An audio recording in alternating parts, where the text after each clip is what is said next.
Good morning, Greater Latrobe. From the WCAT TV studio, I'm Alexandria Potter alongside Kethri Heasley, and these are your morning announcements. Do you play guitar, bass guitar, piano, or drums? The Jazz Band is currently looking for instrumentalists for the rhythm section of next year's senior high jazz band. This applies to all current 8th through 11th graders. Any student interested should contact Mr. Sheridan by Monday, February 6th. There will be a meeting for all girls in grades 6 through 11 who are interested in playing soccer in the fall on Thursday, February 2nd at 6:30 p.m. in the high school cafeteria. Come and meet the coaches, get information about the program, and learn about important dates to remember. It's time for the annual Pi Day t-shirt design contest. The contest will run now through February 3rd. Students are asked to create a unique design for the front of the event shirts. Only original designs will be accepted. Please do not choose a design available on the internet. Designs can be submitted to Mrs. Shannon or your math teacher. The top 5 designs selected by the math department will be voted on by the student body. The winner will receive a free t-shirt in addition to have their design on all of the shirts.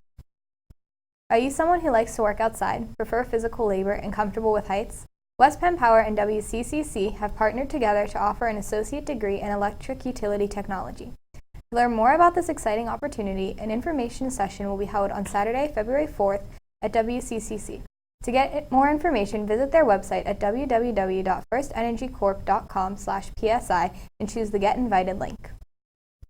Mark your calendars for the Greater Latrobe Ice Hockey Senior Night on Thursday, February 2nd at 7:00 p.m. at Kirk S. Nevin Arena in Greensburg.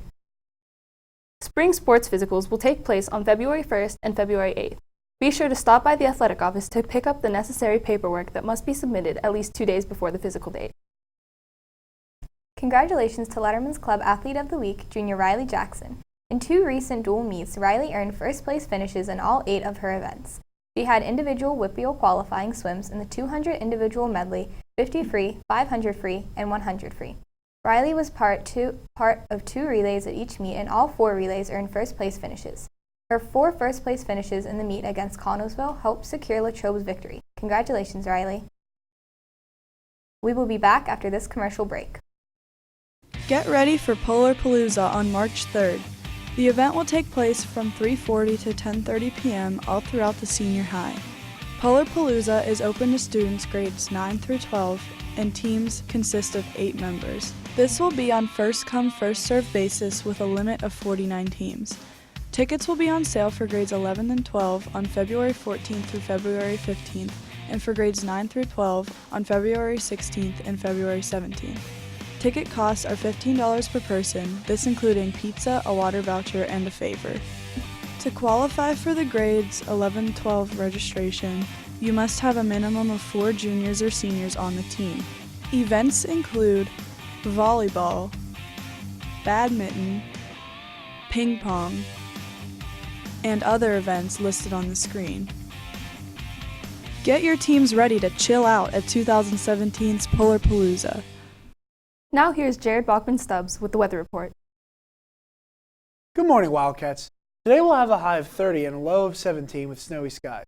Tomorrow will warm up a little bit with a high of 38 and a low of 27, and Wednesday has a high of 33 and a low of 19 with snow. That's all for weather. Back to you guys. For WCAT TV, this has been Kethri Heasley And Alexandria Potter. Thanks for watching and have a great day. Stay tuned for Take 2.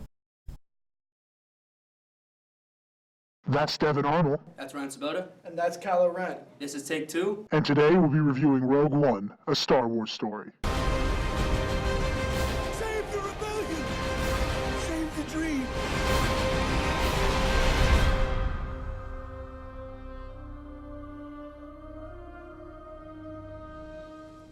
So the plot follows this woman named Jyn Erso, who's your general criminal. She's enlisted by the Rebel Alliance to help them find her father, who is one of the people who are leading the construction of the Death Star. I think people are asking for too much character development. I feel like when people start complaining about, oh, this character is underdeveloped, this character is underdeveloped, I don't think that's founded. I don't think we need an entire film to get to know Chirrut or Baze or any of those characters.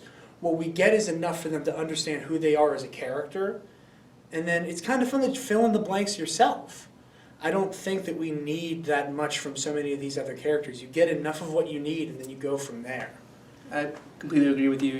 You're thrown into this universe that we all know so well. There's not enough time to just sit through exposition of flashbacks and see how these two are friends and see why these two are complicated and why this guy is the way that he is.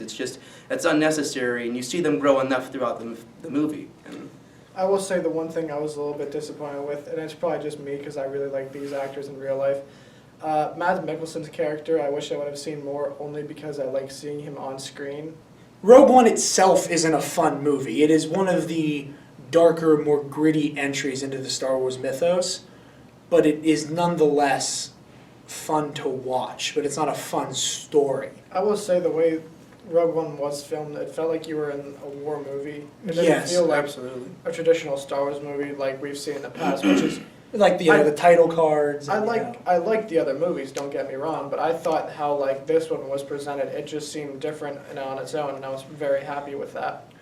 And if people are wondering where this Star Wars movie stands in chronology, this is like maybe 2 or 3 days right before A New Hope. Not happens. even. Well, it picks up maybe 2 or 3 days. Yeah. But It's right there. It At is- the very end, just sinks right into A New Hope. And that's a good point, too, because this is a standalone movie. This is not a new trilogy. There's not going to be 4 overall trilogies. This is its own movie. It's not its own episode. It is Star Wars Rogue One. It is the stories of these characters.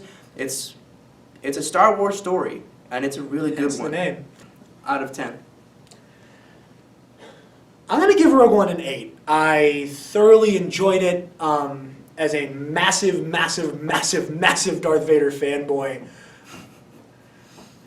I squealed in the theaters. If you've seen it already, you know why. If you haven't, go see it. The last 5 minutes of this movie are worth the price of admission alone. I'd say it's a 9. I was really happy with it. I always thought that after a little bit of thinking about it, and a year from going from 7 to Rogue One, I thought 7 was a lesser movie than Rogue One, so I'm saying Rogue One is higher than 7. How about you?